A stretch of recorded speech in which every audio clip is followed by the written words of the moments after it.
जहां पर बर्फ गिरती है, जहां पत्थर के नीचे फूल खिलते हैं, जहां चश्मे उबलते हैं, जहां बारिश बरसती है, बरसती बारिशों में भी जहां कोहसार चलते हैं, चलो कश्मीर चलते हैं। अनुच्छेद 370 और 35A से आजादी के बाद धरती का स्वर्ग कहा जाने वाला जम्मू कश्मीर अब देश के बाकी हिस्से के साथ ही विकास की राह पर आगे बढ़ रहा है। सरकार के प्रयासों से केंद्र शासित प्रदेश की तस्वीर और तकदीर दोनों में बड़ा बदलाव देखने को मिल रहा है। बात लोकतंत्र की हो या विकास की, आज जम्मू कश्मीर पूरे देश के लिए मिसाल पेश कर रहा है। नमस्कार, मैं दीक्षा कोहली। संसद टीवी के विशेष कार्यक्रम संसद संवाद में आज बात करेंगे 2022-23 के लिए जम्मू कश्मीर के बजट पर संसद में हुई चर्चा की।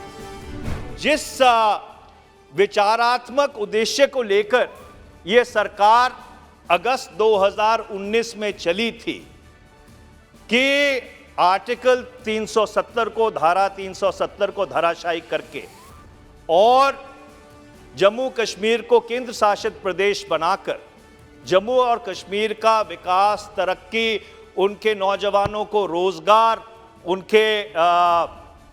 उनके जो इंडस्ट्री है उसकी खुशहाली होगी, क्या उन उद्देश्यों में सरकार सफल हो पाई है? पहले हमें रामराज छोड़ के गए थे क्या, जो हमने बिगाड़ दिया?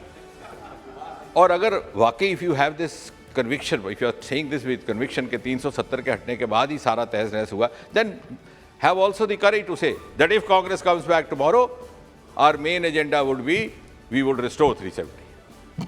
वो भी नहीं कहते आप। So let's be rational, let's be grounded in making arguments on a subject as sensitive as Jammu and Kashmir. चर्चा के दौरान सत्ता पक्ष और विपक्ष ने जम्मू कश्मीर के बजट आवंटन को लेकर अपने अपने विचार रखे। जम्मू कश्मीर में बुनियादी ढांचे का विकास, निवेश, रोजगार के अवसरों के साथ ही पर्यटन पर विशेष ध्यान देने के मुद्दे पर भी बात हुई। लेकिन सबसे ज्यादा चर्चा हुई अनुच्छेद 370 के प्रावधानों को हटाने से पहले और बाद में जम्मू कश्मीर की स्थिति में आए बदलाव की। कश्मीरी पंडितों का पुनर्वास और परिसीमन की कवायद को लेकर भी सत्ता पक्ष और विपक्ष ने तर्क रखे। विपक्ष ने जहां जम्मू कश्मीर का राज्य का दर्जा बहाल करने और जल्द से जल्द विधानसभा चुनाव कराने की मांग उठाई, तो सत्ता पक्ष ने कहा कि वर्ष 2019 के बाद जम्मू कश्मीर की स्थिति में उल्लेखनीय सुधार हुआ है और जमीनी स्तर पर लोकतंत्र को मजबूत किया जा रहा है।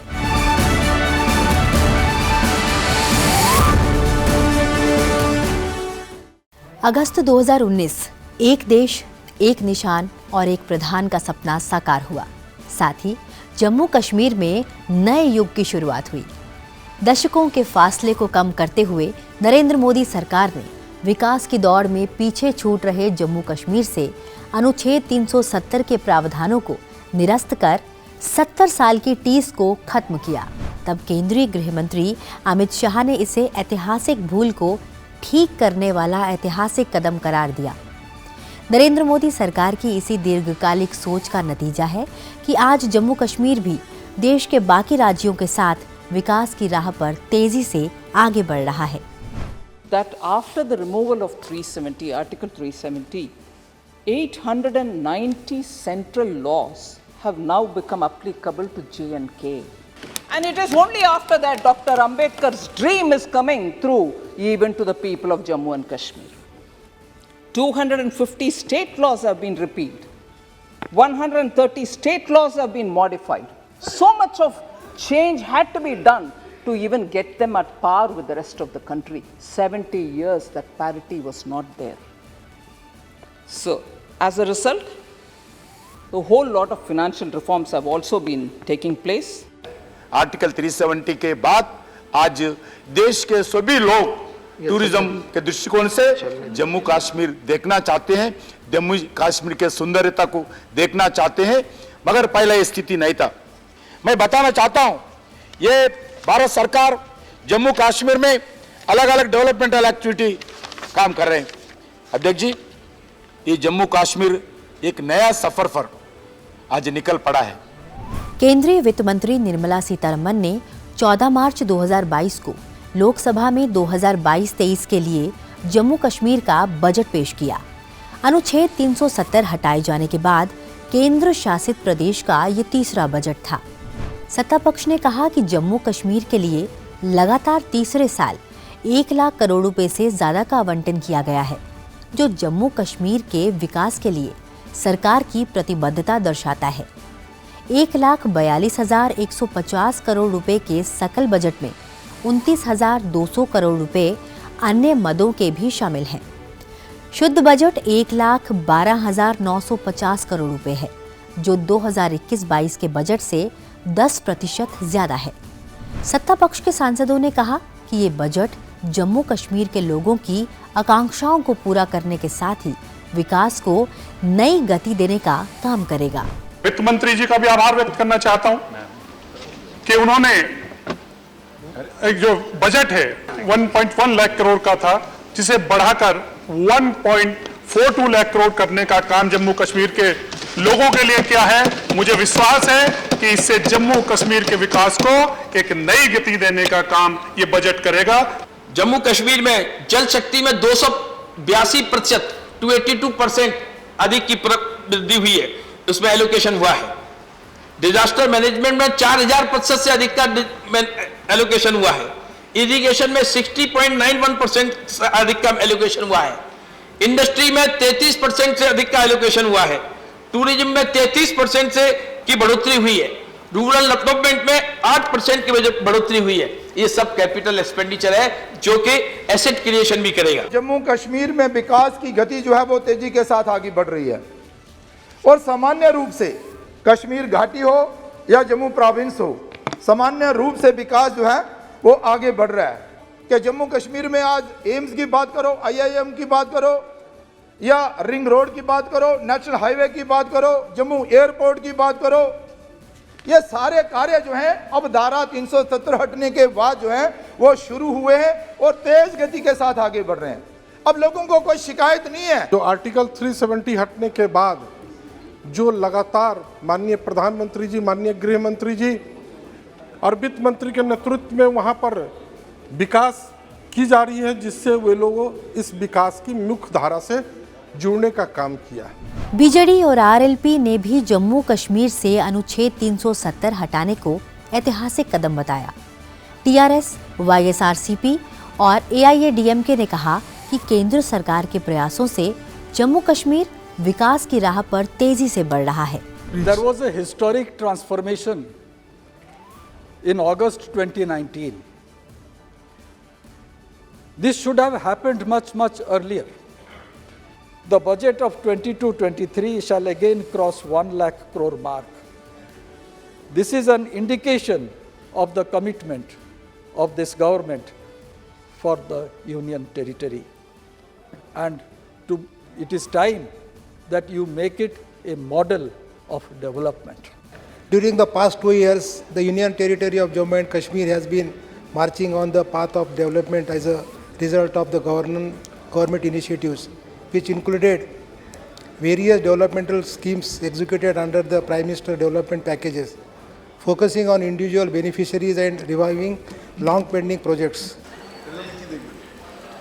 I would like to congratulate the government on presenting an inclusive budget for J&K with total budget estimates for 22-23 being 1,12,950 crore rupees, of which a significant amount of 41,335 crore is allocated especially for developmental projects. 2022-23 के लिए जम्मू कश्मीर के budget में सुशासन, जमीनी स्तर पर लोकतंत्र की मजबूती, तीव्र और समावेशी विकास समेत 7 बिंदुओं पर फोकस किया गया है। विपक्ष ने कृषि बजट में बढ़ोतरी की सराहना तो की, लेकिन ये भी कहा कि पर्यटन, स्वास्थ्य और उच्च शिक्षा में पर्याप्त आवंटन नहीं किया गया। कई एक चीजें बजट की है जिस पर हम सराहना करते, जैसे एग्रीकल्चर में आपने 310 करोड़ की एक इजाफा किया है, बहुत अच्छी बात है। एनिमल हस्बेंड्री, फिशरीज वगैरह पर और एलोकेशन होनी चाहिए थी। इसी तरह टूरिज्म और कल्चर के बारे में मेरी ये गुजारिश है, उसमें बड़ी 604 करोड़ रुपए टूरिज्म में, ये तो बैकबोन है हमारी टूरिज्म, उसमें तो मुझे लगता है कि उसमें और इजाफा करने की ज़रूरत है। इसीलिए पावर में 2457 करोड़ रुपए आपने रखे, उसमें भी होनी चाहिए, उसमें भी बढ़ोतरी होनी चाहिए, और ट्राइबल वेलफेयर और सोशल सिक्योरिटी में होनी चाहिए। Let me tell you, budget allocation for higher education has declined by 30%. Budget for cultural head has declined. Power development has declined. Public health engineering has declined. All this is happening because priority के लिए जो एक discussion होना चाहिए, priority के लिए जो एक मीटिंग ऑफ माइंड्स होनी चाहिए, वो पॉसिबल नहीं है क्योंकि वहां असेंबली नहीं है। अगर जम्मू कश्मीर का विकास का जरूरत है, जम्मू कश्मीर का विकास करना है, वहां हेल्थ सेक्टर में वो 5.47 डिक्रीज है। जो लोक निर्माण विभाग पीडब्ल्यूडी में, पब्लिक वर्क्स में 6.90 डिक्रीज है अध्यक्ष महोदय। विपक्षी सांसदों का कहना था कि जम्मू कश्मीर में बेरोजगारी बड़ी समस्या है और सरकार पर्यटन क्षेत्र पर ध्यान देकर प्रदेश के युवाओं के लिए रोजगार के अवसर पैदा कर सकती है। प्रदेश में मछली पालन, पशुपालन और डेयरी उद्योग पर भी ध्यान दिए जाने की जरूरत है। Why is tourism not being used to create more employment? It is a tourism-centric state where not even a single focus on any employment and any scheme related to tourism is there, sir, in the schemes that have been made for the tourism sector. In animal husbandry and fisheries sector, in which the valley is well known, for there are no announcement regarding the successful cooperative dairy sector schemes. Budget में पशुपालन, भेड़ पालन और मत्स्य पालन क्षेत्रों के लिए करीब 392 करोड़ रुपए आवंटित किए गए हैं, जो पिछले बजट से लगभग 39 करोड़ रुपए अधिक है। उद्योग और वाणिज्य क्षेत्र में भी 2021-22 की तुलना में करीब 140 करोड़ रुपए अधिक आवंटित किए गए हैं। लेकिन जम्मू कश्मीर में उद्योग को बढ़ावा देने की राह में कई चुनौतियां हैं। बेहतर कानून और नियम बनाकर उन्हें दूर करने की दिशा में काम हो रहा है। चर्चा के दौरान विपक्षी दलों के सांसदों ने जम्मू कश्मीर में राष्ट्रीय और अंतर्राष्ट्रीय निवेश को लेकर भी सवाल पूछे। We know that in the last 3 years, many MOUs have been signed. So I'd like to know from the Honorable Finance Minister, how many of these MOUs have actually been translated into projects? How many of these MOUs have actually started acquiring the land that is now being provided through the aegis of the JKIDC? मैं आपके जरिए से मोहतरमा finance minister साहिबा से जानना चाहूंगा कि इस ऐवान पर आप रख दें कि कितना एक पैसा इन्वेस्ट हुआ नहीं हुआ।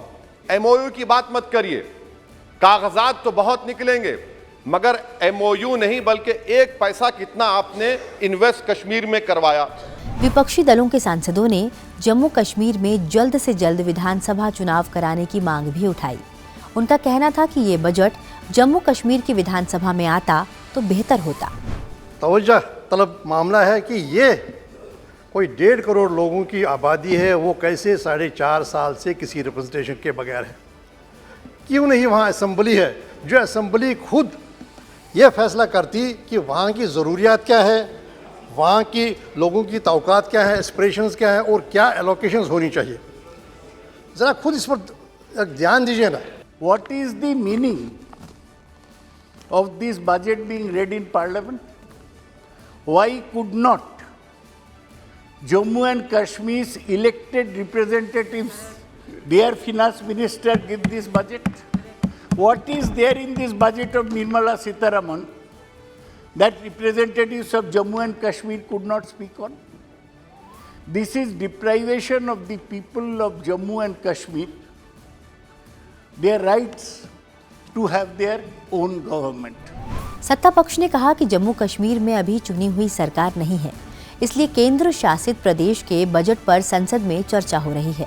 कहा जा रहा है कि साहब ये अच्छा होता कि ये बजट जो है वो जम्मू कश्मीर की असेंबली में होता, वो भी होगा, आप चिंता मत करिए।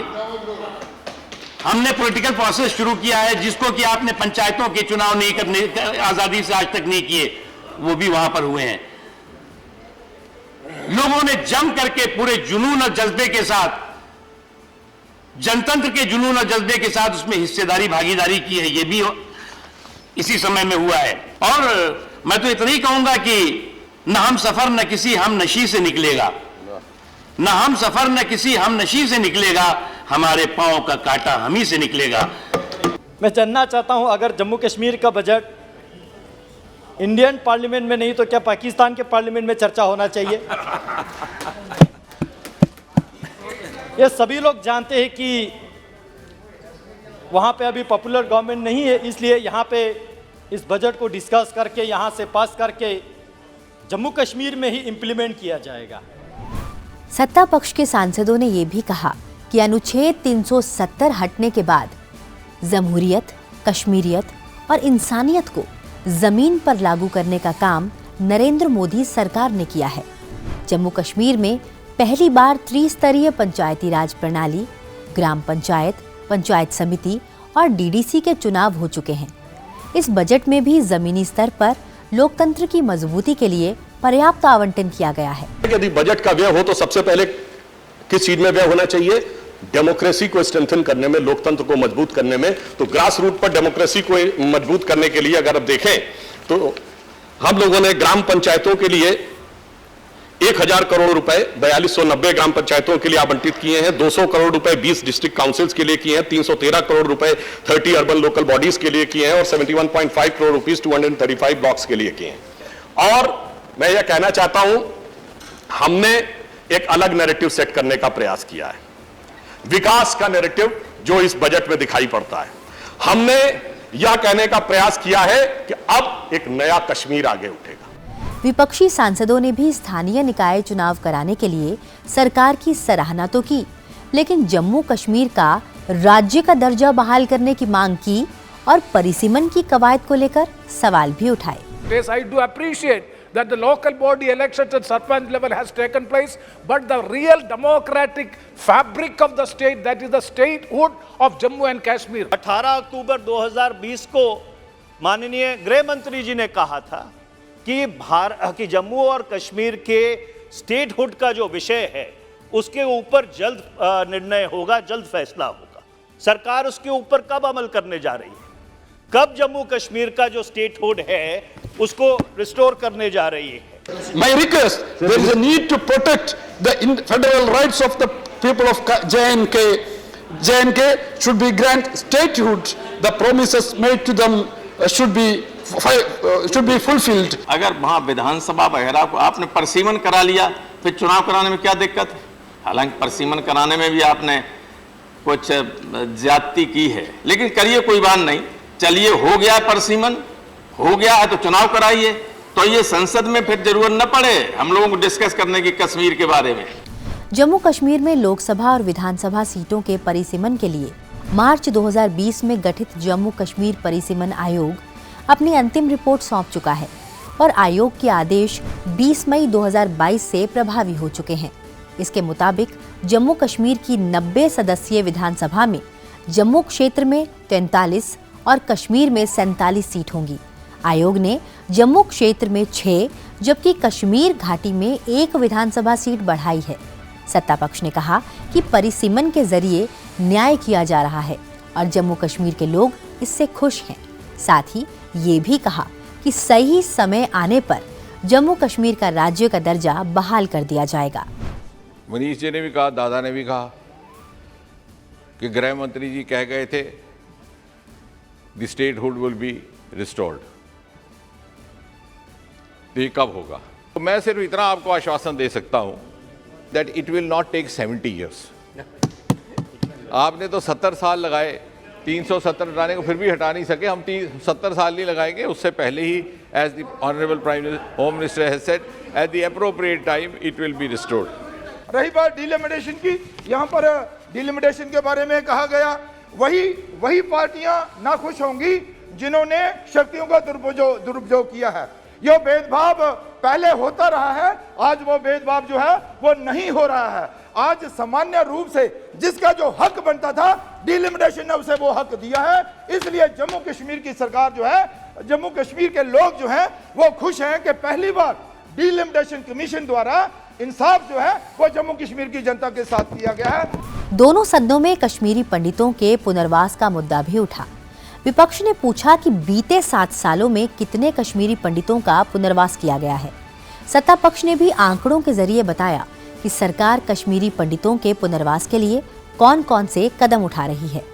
In this entire big document, and there is more, there is no mention of any Kashmiri Pandit or specific intervention done for refugees who left Kashmir during the insurgency or during or who have come back. So if you feel so solidly for them, please include them in documents and make it a reality for their life. जब ये सरकार आई थी तो इन्होंने वादा किया था कि कश्मीरी पंडितों को वहां पुनर्स्थापित किया जाएगा। मैं आपके माध्यम से पूछना चाहता हूं सरकार से, पिछले 7 वर्ष में आपने कितने कश्मीरी पंडितों को पुनर्स्थापित किया जम्मू कश्मीर के अंदर? कश्मीरी पंडितों के बारे में बात की जा रही है, पर इस बजट में कुछ भी कश्मीरी पंडितों के लिए प्रोविजन नहीं किया गया है। मैंने ये भी पूछा था कितने कश्मीरी पंडित वापस लौटे हैं, उसका भी जवाब हमें आज तक नहीं मिला है। अजीब लोग हैं जो मुद्दत से कांटे बोकर जमीन से गुलाब मांगते हैं और हमी को दरिया पे जाने से रोकने वाले हमी से पानी का पूरा हिसाब मांगते हैं। कश्मीरी पंडितों के जो लोग रजिस्टर्ड हैं उनको 13,000 रुपए प्रति माह का मुआवजा देना हो, या 6,000 एकोमोडेशंस के लिए 920 करोड़ रुपए का प्रावधान किया है। 3,000 स्टेट्स के जॉब जिसका उल्लेख अभी विपक्ष की तरफ से भी किया गया, वो हमने किया है। और हमारे गृह राज्य मंत्री जी ने बताया था कि 610 फैमिलीज को हम वापस लाने में सफल हुए हैं। वित्त मंत्री निर्मला सीतारमण ने 14 मार्च को लोकसभा में और 23 मार्च को राज्यसभा में जम्मू कश्मीर के बजट पर चर्चा का जवाब दिया।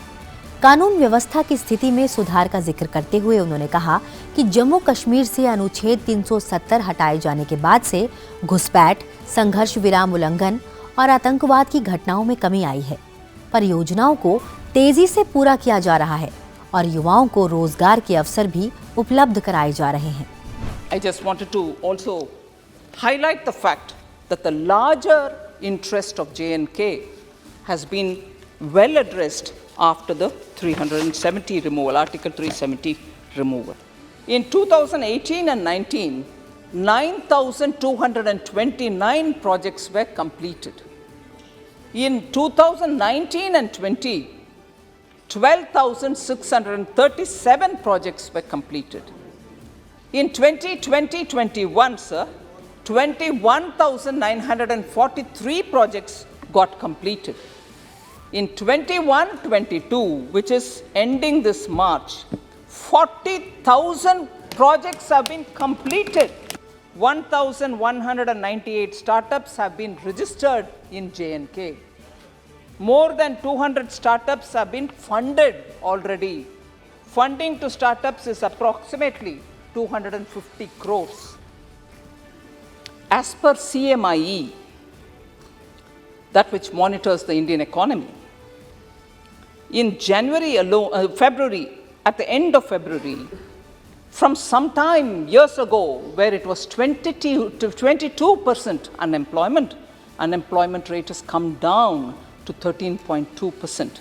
In the last 1.5 years, 11,000 appointments have been made in various government departments in a fair and transparent manner. As many as 1,37,870 youth have been provided assistance in their entrepreneurial ventures under various self-employment schemes and programs. केंद्रीय वित्त मंत्री ने कहा कि जम्मू कश्मीर के हितों का पूरा ध्यान रखा जा रहा है और विकास के नए दरवाजे खोल दिए गए हैं। उन्होंने जम्मू कश्मीर में शिक्षा, स्वास्थ्य, पर्यटन और सड़क निर्माण सहित आधारभूत ढांचे के विकास की दिशा में किए गए कार्यों का भी विस्तार से जिक्र किया। साथ ही जम्मू कश्मीर में निवेश की स्थिति के बारे में भी बताया। The capital expenditure increase has happened 282% in public health engineering, Disaster management and relief saw 390% increase. Irrigation and flood control saw 60% increase. Agriculture saw 26%. Industry saw 33%. Education saw 18%. And tourism saw 10%. Health education, of course, 13%, and culture 18%. The budget allocated for Home Department is only 10,831 crores, which is almost 10% of the overall budget. Whereas I think the understanding was that 80% of the budget is going for home. It's not so. It's only about 10% which is going. 4,226 investment proposals worth 47,441 crores have been received, and they are going to generate 1.97 lakh employments, and they have applied for online land allotment. So this is the land bank which is going to give them the land for it. Land for projects worth 14,000 crores has been approved. It is going on. A lot of states went there and also tried mobilizing investment capital. During the Dubai Expo in January 2022, investment proposals worth 3,000 crores have been finalized. That is for J&K. केंद्रीय वित्त मंत्री ने बताया कि कारीगरों और बुनकरों के लिए लोन को 1 लाख से बढ़ाकर 2 लाख रुपए कर दिया गया है। उन्होंने कश्मीरी पंडितों के पुनर्वास को लेकर पूछे गए सवाल का भी जवाब दिया। 1,025 transit accommodations have already been completed for Kashmiri Hindus, Pandits in Kashmir itself, in the valley. 1,488 units are at different stages of construction, and work on 2,744 units have already been initiated. 4,678 posts of Kashmiri Pandits filled in Kashmir Valley itself. Cash assistance and food grains are also provided as relief to such people who have been filled in these units for accommodations and in transit accommodation. So, Kashmiri Hindus, Kashmiri Pandits के ऊपर प्रश्न पूछने वाले सबको हम वादा पूरा करते हैं। उस प्रोसेस को मैंने आपके सामने रखा हूँ। ज़रूर हमारे प्रॉमिस को हम पूरे करेंगे। मंत्री के जवाब के बाद जम्मू कश्मीर के लिए 2022-23 के बजट, 2021-22 के लिए अनुपूरक अनुदान मांगों और संबंधित विनियोग विधेयकों को 14 मार्च 2022 को लोकसभा की मंजूरी मिली, जबकि राज्यसभा ने इस पर विचार के बाद 23 मार्च 2022 को लौटाए जाने के प्रस्ताव को मंजूरी दे दी। जम्मू कश्मीर का ये बजट समावेशी है और इसका बड़ा हिस्सा विकास योजनाओं पर केंद्रित है। इससे सामाजिक और आर्थिक विकास तो होगा ही, पर्यटन और औद्योगिकरण को भी मजबूती मिलेगी।